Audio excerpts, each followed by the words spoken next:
I want to show you a little bit of magic. Look at this. I take a piece of hair from the left and the right and I tie it into 3 knots and then pull the knots really tight. Here we go. Look at this. There's my section. I take a piece from the left and a piece from the right. I split it into two. Then I tie 1 knot, 2 knots, 3 knots and pull nice and tight. It all holds together beautifully. And I come all the way down, causing these beautiful ribs at the back to happen.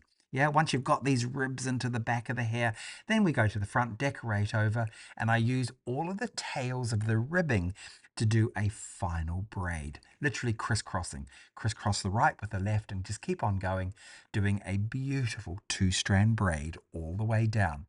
Look at this for a gorgeous hairstyle. For the full tutorial on this hairstyle, become a member today of my Access Long Hair Members Club.